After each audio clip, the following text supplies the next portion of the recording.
Good evening, viewers. I am here today to talk about my time when I came in 2000 to Dubai. I think I've already discussed my situation when I came and how I survived the first 2 years. From 2000 to 2008, my business started booming, and I had a lot of challenges to face at that time because in 2000 my companies in India, my 5 offices and my other businesses were all running. I had only stopped my movie business, and when I released my last movie in 2000, Jab Dil Kisi Pe Aata Hai with Nagarjun Tabu, and that was my last film, and I had decided to not continue with the Bollywood film movie business because my attention was now divided to move out of there because of my frustration and the sword that was hanging over my head about the income tax issues and the other underworld issues, which were the thing where I was not comfortable. And I was trying to find something about there must be a better life somewhere else. I decided to take the jump and I moved here in 2000 and started from scratch. And I went to my friend Mr. Salim Khan, who was very helpful in Ajman. And I told him I wanted to have a warehouse in Ajman Free Zone. He said, I will get you. I said, but I have got no money. He said, what are you saying you have no money? You are a millionaire in India. I said, I know I'm a millionaire in India, but I don't want to bring any money from there. I want to try and see if I can do it on my own again. He said, what do you want? I said, I want 70,000 dirhams to open up my license for Rajman Free Zone. He came with me, he paid the 70,000 dirhams, and I got my company registered under the name of GTA, which means Garment Trims and Accessories. Now, garment trims and accessories has a meaning. It is related to garment. It's a trims which we are doing, which was hangers, and accessories or any other things related to garments. I formed that company like I formed ITL, which meant inter trim linings, which is interlinings. It's a trim and it's a lining. So with the same synonymous, I formed this company. After I formed this company, I was traveling back and forth with my friend Shubha Kanchan every day from Bardubai to Ajman in her car and coming back with her. For 2 years, I didn't buy a car, though I had a fleet of cars in Bombay. So I struggled with this and I imported my hangers, which was my main business, which was the A&E hangers, imported it from our China factory on a 90-day credit, and I was selling this on cash to all the garment exporters when the garment business was booming in Dubai. And I was selling on cash and buying on credit. So you know what that means. That means that my cash flows improved 3 times. So I started collecting this cash, and in a matter of 1 year or 1.5 years, where I used to be working alone, maybe with one person, or my son joined me in 2001 or 2, and we used to make the bill ourselves and sit in the tempo, put the goods, and go and deliver it and get the money and come back. So I did this continuously for 2, 3 years, and with my son there to help me, and I had maybe one accountant or assistant, very small staff. So my overheads were practically nothing. And in 1.5, 2 years, I collected over $1 million in Dubai.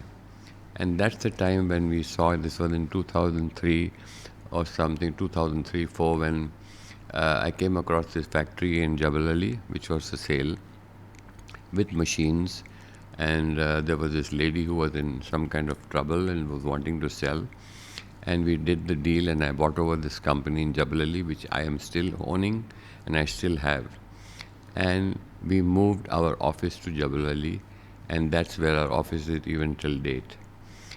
This company which we bought when we moved in, we started then slowly producing hangers instead of importing it. But by that time in 2003, 4 or 5, the garment business was kind of dwindling in Dubai because of certain issues of quotas and garment exporters closing down and moving to other places where there was a free trade agreement with America, where there was no duty. So this quota system, which was being done by the Dubai exporters was to some extent also being misused a lot. And there was a lot of label changing in those days by the exporters. And when the government got a whiff of all this, I think they discouraged this. And at some point of time in 2005, 6 or so, the garment business completely went out in 2006 or 7. In the meantime, I had my business in India going, so I was traveling 15 days to India and my offices and 15 days in Dubai. And I had 2 legs in 2 boats. And it was very stressful for me to do this. So I had to make a choice what to do. There in India, I had everything in terms of a setup, a business, an established business, an office, a house, a family, everything going for me. But there was this sword hanging over my head for which I was not comfortable. So having everything and not having a peace of mind and always looking over my shoulder and the threat of the income tax case not being settled, this was troubling me a lot and giving me a lot of mental stress. When I came here, things were very smooth and things were happening, but it was not great because I had not made in that shorter time this kind of money which I had there to be comfortable. And that is the time when I came here in 2002 and 3 was when the property boom had just started, when the government had opened up and selling properties here. And I kind of, at that time, I think it was destiny or whatever, I rode the wave of the property boom. So even though not having money here, I was managing, and in that period of time, I did certain investments which were like a gamble.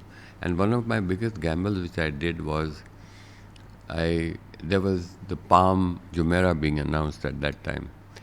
And through a common friend of mine, Rubina, who was working with Royal Mirage at that time, said that, you know, Rajan, this property is there. It's called Palm Jumeirah. It's in the sea.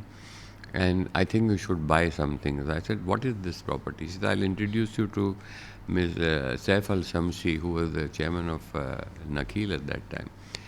And he was a regular visitor at Royal Mirage. So she introduced me to him.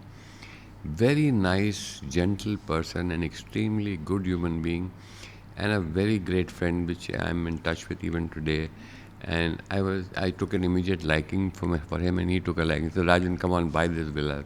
And that time Nakheel had an office in Marina, which was in a, what do you call it, a porter cabin kind of thing, with an air conditioner, and he used to sit there, and I used to go through the sand and then walk into the office, and all they had over there was a big model of the Palm Jumeirah and a big catalog which they had made, which they were selling, and it was just a dream which they were selling. And I met him, and he says, why don't you buy? He says, I'll give you 4 villas, garden villas. So without having money in my pocket, I committed to those 4 garden villas. And I said, okay, I'll buy. I said, what is the down payment? He said, just give me 25,000 for each villa or something like that, and we'll see about it. I said, what's the price? He said, I don't know the price. So we'll decide that later. Just book it. He said, I'll give you 4 villas. I said, okay. Then came the Shoreline Apartments. And he said, I'll give you 4 apartments. Just book it. Give me 10,000 or whatever money I gave him. I don't remember. I booked 4 apartments in that. And this was all the time when I didn't have the money to spare. I was stinging and taking out money from my savings and paying the down payment, worried about the next payment. So these 4 villas were basically booked for my friends from Bombay, like Shashi Ranjan and Shekhar Suman and another friend of mine, Anwar Karmali, and myself. So Anwar actually is living next to me as of today, L13, I'm in L15, and he took 1 villa. But the other 2 villas, these people at some time couldn't transfer money to me because of certain restrictions with the government that time. So he said, तुम पैसे दे दो, हम दे देंगे. मैंने कहा, भैया मैं पैसे कैसे दे दूँ, मेरे पास इतने पैसे हैं नहीं. तो मैंने कहा, ठीक है, छोड़ दो. तो I gave those villas away free of cost, without any premium, to my friends at that time who wanted it. And that is what happened with the Palm. But the Palm continued to be there, and everybody was laughing at me and saying, this is not going to happen. It's going to sink. It's going to do this. It's going to happen. I said, listen, I have full faith in the Palm Jumeirah, and I have full faith in our ruler Sheikh Mohammed. And this is his way of showing the world that I am here and we have arrived. And for him, this is a project which is going to put him on the map of the world. And I waited in spite of everybody telling me, and I said, no, I am not going to leave this. This happened, and today in 2007, I got possession of that villa after nearly 5 years of my booking it. And I'm still living in it, and I'm the happiest person living in it because there's no place on earth like the Palm Jumeirah. I mean, the beauty of the sea, your own private beach, and your 5-bedroom apartment is absolutely paradise for me. And I bless God and my soul. And I actually saw Sheikh Mohammed's dream come true and put Dubai on the map. This was the only place on earth which you can see from space with your naked eye. So this was something that was achieved. And between that, I got the money to pay the other installments by selling the other apartments at profit of 20, 30, 40, whatever I sold, and paid for the next installments. Then the question came of payment of the full amount. What's the price of the villa? Nobody knew. Then one day I went to Saif and I told him, I said, Saif, what's the price? He says, we haven't decided, we don't know. So he went, I think, again to Sheikh Mohammed with certain prices and came back and said that the final price is 2.4 for the garden villa and 4.8 for the signature villa. So I bought this villa for 2.4 million at that time, and the one I'm still living in. And today I don't want to tell you the price of it because you'll freak out. That is what happened. And then subsequently, as years went by, I invested in a couple of properties more, which I still have. Some I've sold. And I've been very lucky with properties in India and also here. So that's been my story on this side, on my investment side. On the business side, the business was growing. And I added more people.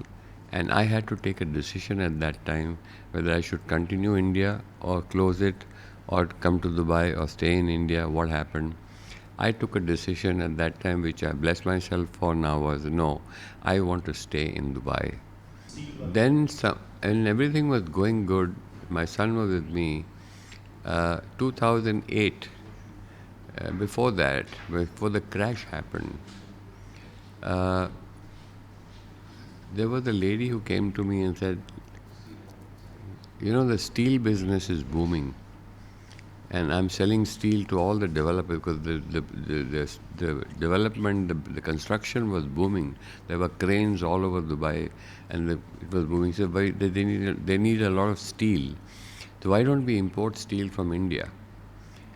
So we said, great idea. So that time there was another friend of mine who was very big in business, and there was another close friend of mine, and we all decided to pull in some money and import steel from India. So we imported the steel from India and it landed in India. And after it landed in India and we had done an investment of a couple of million, suddenly we realized, or this lady realized, that the steel from India is not permitted for construction in Dubai and it's not allowed. Now I got into a fix along with my friends that this we didn't know, and we told the lady, why didn't you tell us this? She said, I didn't know this. Anyway, all that happened and I lost a lot of money. And at that time, on close to my 60th birthday, I had gifted myself a yacht, a brand new yacht from Gulfcraft, which I had partnered with this friend of mine. And I bought myself a Rolls-Royce Phantom because I deserved it after struggling so much. So I gifted myself a Phantom and a yacht. So we got this all. And then the 2008 crash happened. And I got into trouble and I was back in turmoil and back in the ditch again. So this was my second or third fall which I had taken. And I had taken this plunge because I was cash rich. I didn't borrow money from the bank and I had money, but then this complete cash flow went crazy when I lost nearly 8 million dirhams because of all this. I had to sell off properties, I had to pay my debts, and that steel went to zero. The steel was sold off at pennies to a dollar, and I didn't get anything back. I was down in the dumps again in 2008 when my son came to me. He said, "Dad, I think we'll not be able to afford even what I'm getting as a salary because I'm surviving on that.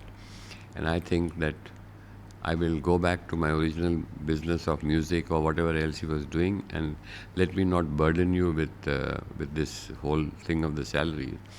So we all had decided to take a cut in our salaries, and including the labor and staff and everything. And imagine when your business turnover is, let's say, so $1 million and comes to about $200,000, and your expenses remain the same. You know what it comes to.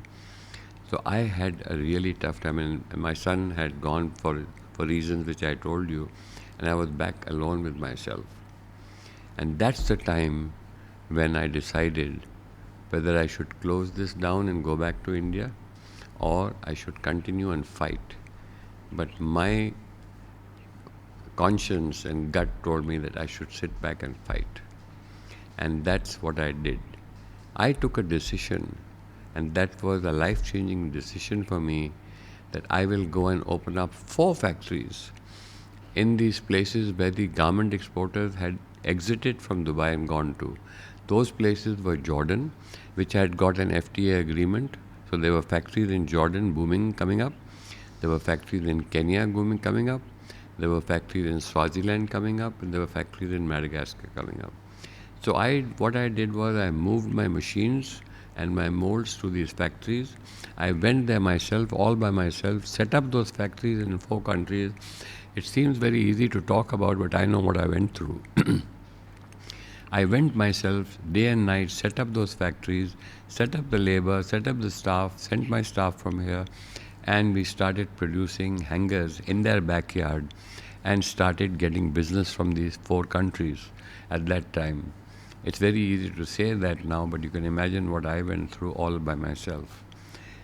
And my personal life had gone to dumps because by that time, 2004 or 5, Harsha and me had decided to separate for reasons which I don't want to discuss now, but entirely my fault because of I have discussed that with you, what went wrong, and I don't need to repeat it again because that's very painful. I set up these 4 factories, and I was working very hard again from 2008 to 10 to meet the bills and pay the bills, so to speak, here. And I was running from pillar to post all by myself with no help from anyone. And 1.5 years later, my son came back to me, Nikhil, and he says, "Dad, salute you, hats off to you. You have survived and done it, and it's amazing what you've done." And I said, "What?" He said, I've got lungs, I've got air in my lungs, I've got breath, and I've got my hands and feet, and I'm not going to give up. So I'm going to make this happen, and I did make it happen. And I did it my way, once again in life. And set up, and he came back, he says, "Can I join you back?" I said, "Of course." He joined me back, and he's been with me since for nearly 25 years now. God bless his soul. And he's been a great help to me and a great asset to me. And from 2008, it took me about 7 or 8 years to come out of the red, actually speaking. And this was in 2015 and 16 when the company got a little stabilized. And what happens after that is something I'll tell you in my next episode. But this is the time of 2008 when the world suffered, I suffered, personally, emotionally, financially. And this, my friends, I'd like to say bye to you again with this, what I come to you and tell you what happened after 2008. Thank you.